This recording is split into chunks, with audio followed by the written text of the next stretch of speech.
ketika saya berangkat mengajar di salah satu tempat pelatihan misi, dalam perjalanan itu lagu ini ternyanyi sesuatu yang menurut saya ini sangat meneguhkan saya, karena di dalam lagu ini ada komitmen untuk saya tidak boleh kembali lagi di masa yang lalu.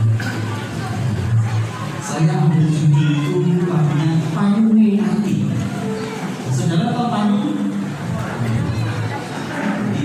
Yesus itu payunge ati. Ada firman yang berkata bahwa setiap tulisan yang diilhamkan itu bermanfaat atau berguna untuk mengajar, memberikan tuntunan dan seterusnya. Itulah payunge ati. Bisa kasih senyum dulu buat kiri kanan, rasanya kok tegang. Natal itu jangan terlalu tegang. Natal itu jadi dengan sukacita. Amin. Persoalan saudara mungkin berangkat ketika lupa bersedih, tidak masalah. Tapi ingat, sukacita itu yang memberikan kita kekuatan. Berarti sukacita. Amin. Oke, siap.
Kalau saudara ingin mendengarkan, maaf di sini tidak boleh promo ya. Tapi kalau saudara ingin lebih tahu, akhirnya mendengarkan lagu-lagu Jawa, saya punya channel YouTube. Jadi saudara bisa lihat di channel YouTube saya yang pakai apa namanya, baju lurik seperti Pak Sibini, pakai kucing. Soalnya saudara bisa lihat di situ.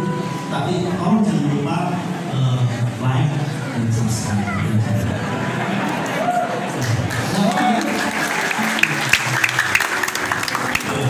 Dan selanjutnya, berakar dalam kita bertumbuh. Kalau kita mendapati atau memperhatikan makin ke sini, tantangan dan godaan kita sebagai orang percaya bukan makin kecil, tapi makin besar. Kalau waktu saya kecil, sebelum berangkat ke gereja itu paling tantangannya cuma mau berangkat, ada film biasa. Kan? Kemudian di tahun berikutnya ada film. Waktu itu saya ingat ada Doraemon. Terus apa lagi? Yang bergembol itu. Makin kesini, mungkin tidak berfungsi. Tapi tantangannya tidak makin kecil. Anak-anak sekarang ini masyarakat nggak ada orang tuanya seperti tidak besar. Karena sudah ada HP di tangannya. Dan kalau sudah main game, terus mereka. Kalau dulu kita sering mendengar ada anak yang tanpa perhatian, kurang perhatian dari orang tuanya. Sekarang berbedanya, banyak bapak-bapak atau orang tua yang kurang perhatian dari anaknya. Sudah capek-capek pulang kerja, anak masih asik. Kalau sudah punya main game, makin kesini tantangannya bukan makin kecil. Kita lihat saudara, dulu untuk berbuat dosa saja itu masih cari-cari. Zaman dulu untuk nonton Anda hidup ngomong itu sewa sana sekarang semua lewat di depan mata kita dan itu gampang banget. Iblis dan dunia dengan segala cara akan berusaha membuat kita untuk berpaling dari Tuhan. Gimana pun caranya. Sebab itu Paulus berpesan kepada jemaat Kolose. Di dalam Kolose 2 ayat 6 ayat 7 dikatakan seperti ini, kamu telah menerima Kristus Yesus Tuhan kita. Karena itu hendaklah hidupmu tetap di dalam Dia. Hendaklah kamu berakar di dalam Dia dan dibangun di atasnya. Hendaklah kamu bertambah teguh dalam iman yang telah diajarkan kepadamu dan dalamlah hatimu melimpah dengan syukur. Paulus tahu bahwa tantangan yang dihadapi oleh orang percaya itu bukan makin kecil, tapi makin besar. Oleh sebab itu pesannya sangat jelas sekali.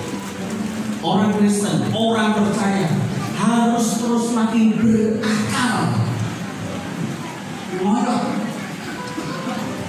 Saudara pernah mencabut pohon yang sudah mengolok? Sangat sulit dicabut, hampir dikatakan tidak mungkin. Mengolok itu kalau bahasa sebenarnya seperti itu. Saudara pernah korah-korah ngeresi wajan gosong. Nah, anggap aja mengolok itu seperti itu. Orang kalau sudah mengolok diomongi, dipukuli, dibodoh-bodoh oleh orang itu. Wes kabur mondok. Ibarat orang kalau sudah jatuh cinta, dia nyobain orang itu pengen. Gak bisa sulit. Kalau sudah berakar adalah hal yang hampir tidak mungkin untuk bisa dicapai. Bayangkan kalau kita berakar di dalam Tuhan.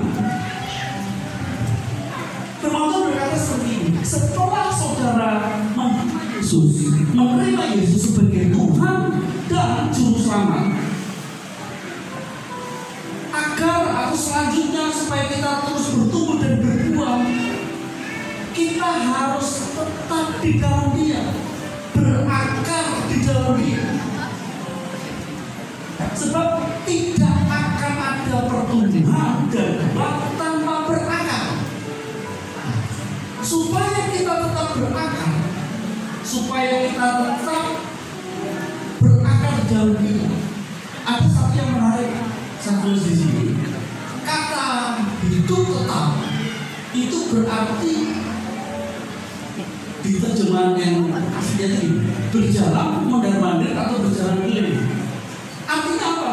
Setelah seorang menerima Yesus sebagai Tuhan dan Juru Selamat, ia perlu terus berjalan bersama Yesus dalam suatu proses perjalanan rohani yang terus berulang-ulang.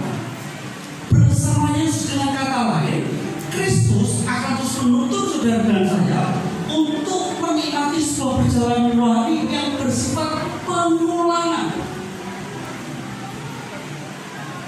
Oleh sebab itu, berakar di dalam firman, salah satu praktek yang dikerjakan adalah seperti ini. Ketika saudara baca firman, saudara tidak boleh hanya sekedar membaca, tetapi Mazmur pasal yang ke-1 ayat 1 dan 2 dikatakan bahwa firman itu harus direnungkan siang dan malam. Kata merenungkan itu sebuah kata yang bersifat agresif, progresif, aktif. Jadi kata merenungkan itu bukan seperti ini. Saudara baca, terus kemudian saudara merenung, tidak. Tapi saudara membaca di mana di dalamnya ini ada sebuah tindakan yang bersifat menghafalkan, memperkatakan, mendeklarasikan, dan belajar. Memperkatakan, mendeklarasikan, dan belajar. Dan itu dikatakan secara berulang-ulang. Sebab itu sebaiknya kalau sudah baca firman, supaya ini bisa terus mengikat di sini, usahakan yang pertama, bacalah dengan bersuara. Karena iman lahir dari pendengaran akan firman Tuhan. Orang Jawa berkata mandi meniduri.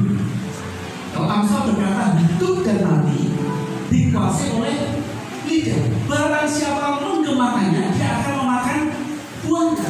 Kalau kita baca firman, itu tidak hanya sekedar membaca, tetapi ada sesuatu di mana ketika kita membacanya, ini ada seperti itu.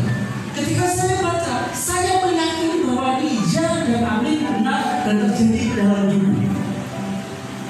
Jadi jangan membaca seperti kita baca buku atau baca novel. Nah, firman adalah kebenaran.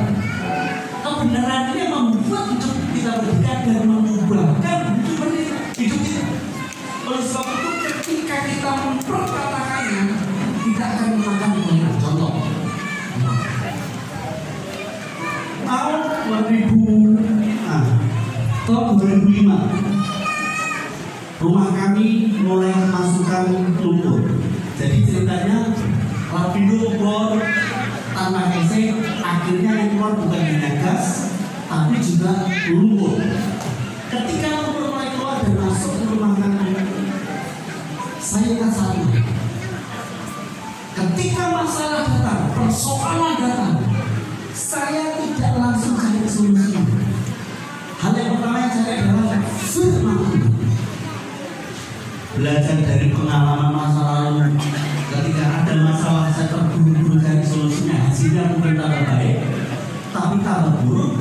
Maka kali ini, ketika Tuhan izinkan kami menjadi korban lumpur, hal pertama yang saya lakukan adalah saya tidak cari solusi, tapi saya cari firman.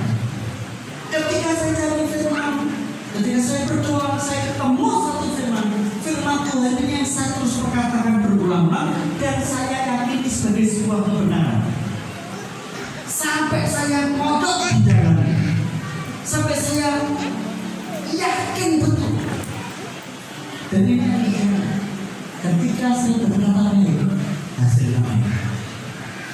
Ketika saya berkata Tuhan percaya Engkau akan membuat bencana ini jadi berkat dalam hidup. Tuhan sama mengubah bencana jadi berkat, dan itu terjadi. Kalau saya bisa menikmati tinggal di rumah di kota itu bukan karena kemampuan saya, itu karena lumpur. Jadi lumpur yang mungkin bagi sebagian besar orang akan waktu itu adalah bencana, tapi bagi saya itu adalah utang saya lunas. Karena ketika kami beli rumah di situ, kami harus nyicil di bank. Total utang yang dilunaskan sampai 100 juta. Oleh karena lumpur, akhirnya utang saya lunas. Saya tidak harus bayar. Saudara utangnya dilunaskan. Lalu masa depan di sini.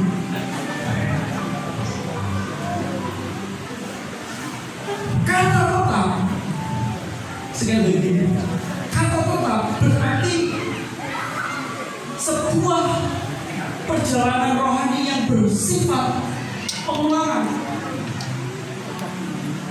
Oleh sebab itu kita, saudara dan saya, harus terus berakar di dalam Tuhan. Oke, amin.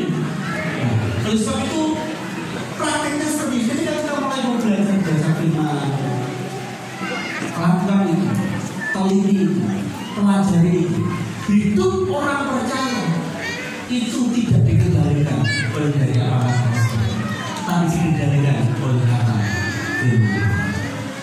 Ada satu yang menarik, kata tetap di terjemahan, saya akan baca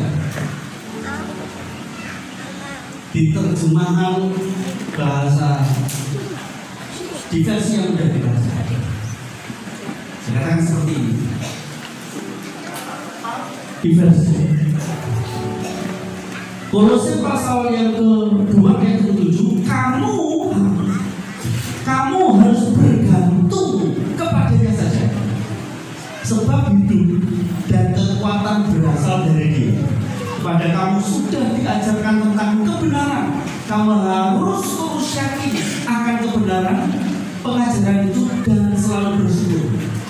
Ada kata kamu harus bergantung kepadanya. Jadi kata tetap di dalam Dia dan bergantung di dalam Dia itu sinon, itu sama artinya. Kalau bergantung itu dalam bahasa Jawa mengandalkan Tuhan, gantung. Kalau kita mau berakar, saudara dan saya harus mengandalkan Tuhan, bergantung sepenuhnya kepada Tuhan. Mengubah prioritas atau cara berpikir hidup kita yang berpusat pada diri sendiri kepada Tuhan, ini dinamakan bergantung kepada Tuhan. Banyak orang berpikir bahwa untuk bergantung pada Tuhan, dia berkata, Pak, saya tidak pergi ke orang pintar, saya belum mengandalkan Tuhan. Tetapi ingat saja, ketika sudah berkata mengandalkan Tuhan, tapi kalau saudara biasanya bonusmu lancar, kemudian hari itu atau bulan itu, ada beberapa bulan itu bonusmu macet, kemudian saudara kehilangan sukacita, artinya sudah tidak bergantung pada Tuhan, tapi bergantung pada bonus. Orang yang bergantung pada Tuhan itu situasi hatinya tidak akan gampang naik turun ketika doa-doanya tidak dijawab, ketika harapan dan keinginannya atau keduanya tidak terpenuhi. Sebab dia percaya Tuhan atau Allah mampu bekerja dalam segala hal untuk mendatangkan kebaikan.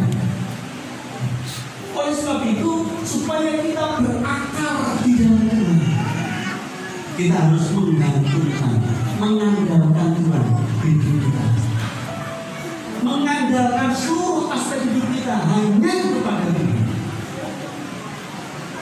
supaya terus mondok. Kalau kita percaya firman, tidak hanya sekedar percaya, tapi betul-betul kita percaya sebagai sebuah dasar keyakinan. Kalau saudara minum kayak ubi, saudara pernah ngopi? Contoh, ketika saya bawa kopi, tiba-tiba ada nyenggol, kopi itu tumpah. Nah, gelasnya tumpah. Yang keluar kopi apa susu? Yang keluar kopi apa susu? Susu. Wah, saya dulu. Kalau saya isi gelas saya dengan kopi, ketika disenggol, gelasnya tumpah, yang tumpah pasti kopi. Kalau yang masuk kopi, yang tumpah kopi. Kalau yang masuk teh, yang tumpah teh. Sama. Kalau dalam hidup kita yang terus masuk dalam hidup kita, dalam diri kita itu firman, yang masuk firman, apapun terjadi, yang mencoba menggoncang kita, yang keluar sudah firman. Ini namanya modal. Ketika harapannya tidak terpenuhi, dia ingat firman Tuhan bahwa tidak ada yang lain lagi. Ketika perjalanan rohaninya rasanya seperti sesuatu yang berat sekali, akhirnya kita percaya Tuhan ada di dalam diri kita. Yang masuk firman, yang keluar firman, itu namanya modal, itu namanya berangkat. Dan ini tidak hanya sekedar di mulut saja, tetapi diterapkan dalam hidup sehari-hari. Bayangkan kalau kita berakar sampai sebegitu, godaan sebesar apapun, tantangan sebesar apapun, itu tidak akan pernah membiarkan saudara dan saya. Tuhan iblis itu salah memilih musuh ketika menggodai kita. Iblis tidak takut ketika kita memuji Tuhan. Tapi iblis akan takut ketika kita nyanyi dan kita melakukan.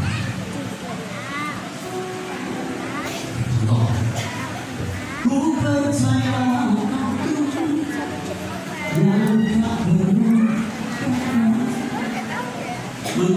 lebih dari penuh. Kita takut saudara berkata seperti itu dan seperti itu. Tapi iblis takut ketika saudara menghidupi Iblis tidak takut ketika saudara tiap hari berdoa. Tapi iblis tidak takut ketika saudara hidup dalam doa-doa. Mondok itu seperti itu. Buatlah diri kita untuk mondok di dalam Tuhan, berakar dalam Tuhan, tetap di dalam Tuhan, terus bergantung pada Tuhan, menjadikan satu-satu. Di lagu musik itu kan ada seperti itu. Satu limau, sudah limau yang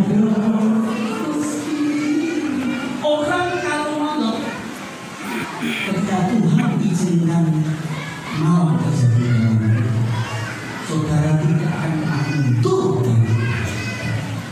Saya memakai istilah rinoungi, itu bukan siang seperti ini ataupun malam yang kita jalani secara fisik, tapi itu hanya bahasa biasa.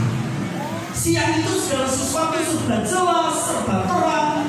Dan ketika kita beraktivitas di siang hari, kita tidak butuh alat bantu apapun.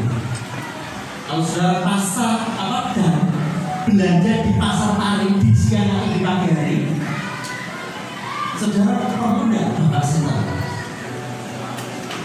Saudara kerja di siang hari, jalan-jalan di siang hari, saudara bawa alat bantu tidak senang? Tidak. Kalau sampai saudara siang-siang panas mentang-mentang, saudara orang akan ngomong apa? Gak jelas saudara mau tahu? Siang itu berbicara segala sesuatu masih kelihatan jelas, terang, padam. Pekerjaanmu jelas, gajimu jelas, berkahmu melimpah, seolah-olah ini tidak perlu bergumul lagi.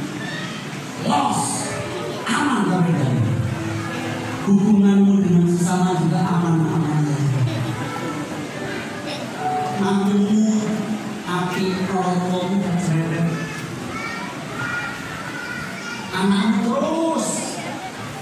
belonjo, tidak pernah berkesudahan. Itu siap. Kesehatan masih enak, kuat, sehat.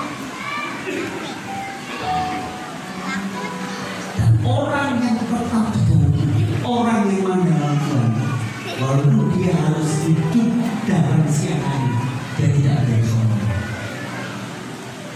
Dia bisa memanfaatkan siang hari dengan bekerja, menabur. Kalau masih kuat diajak pelayanan, nggak pilih-pilih. Ayo pelayanan mana? Dulu los. Masih kuat. Orang kalau berakar dalam orang yang dulu, ketika dia sedang mengalami siang, dia tidak hidup seenaknya sendiri. Kan banyak ketika diberkati, oh itu dilakukan itu. Hal nggak penting dikerjakan, sehingga penting didukung. Demikian pula ketika Tuhan mengizinkan saudara mengalami segala sesuatu serba hilang, sepertinya tidak ada harapan, hubunganmu sedang kacau, berkatmu mampet, anakmu yang selama ini terus belonjo ternyata sudah 6 bulan, nggak belonjo lagi, bonus terus mengalir sudah 10 bulan dan 5 bonus, tapi karena kau yang bonus berakar di dalam apapun yang terjadi, baik siang dan malam, kau tidak pernah berkata, aku mundur dan mundur. Orang yang berkata dalam Tuhan, yang terus maju, maju, maju. Pantang berkata mundur dan mundur. Amin. Amin. Kau berkata dalam Tuhan.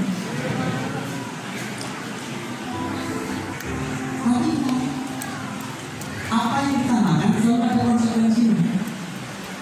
Oleh sebab itu selalu ada orang yang mengingatkan, ingat, dikontrol.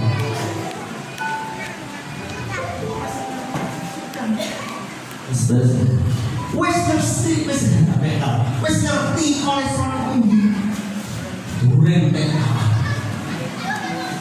bukan tak mungkin. Gak dosa. Tapi ingat, kalau kita menyerahkan seluruh aspek kehidupan kita kepada Tuhan, bicaranya tentang Tuhan, kita akan berkata ini untuk banyak Allah. Jadi kita tidak bisa berkata lagi seperti ini. Wes salah, masuk keren. Alhamdulillah dari diri, kuatan diri. Gak apa-apa. Kalau saudara ini saya itu sering ngomong kalau di jemaat, mulailah hidup untuk berfokus pusatnya itu pada Tuhan. Jadi apapun yang kita kerjakan, semua untuk memuliakan Tuhan, termasuk dalam hal makan dan minum. Ini bukan soal boleh tidak boleh, baik atau tidak, tapi berguna atau tidak. Ketika bicara berguna atau tidak, itu pusatnya bukan dari sini, tapi pada Allah. Bayangkan sudah. Kalau kita makan saudara, suatu misal ketika pas kena gak enak, baru makan, baru rumah sakit, parah, tergeletak, terkapar. Saya tanya, yang susah siapa? Yang susah diri kita sendiri atau orang lain? Yang susah bukan diri kita, tapi orang yang atas. Maaf, paham maksud saya? Kita ini makan semua masuk, artinya tidak TK, kolesterol, stroke, asam urat, jadi sisi, panutan dan asam urat jadi sisi. Optamo, kita tidak bisa ngapain. Pertanyaannya, yang susah siapa? Yang susah pasti yang sehat. Kalau yang susah yang sehat, kira-kira apakah kita jadi benar kalau seperti ini? Ini hal-hal yang sepele yang kita tidak mau membangun di dalam Kristus. Kita harus dibangun di dalam Kristus. Artinya menyampaikan seluruh aspek kehidupan kita yang dulu pusatnya pada diri sendiri, sekarang pusatnya pada Kristus.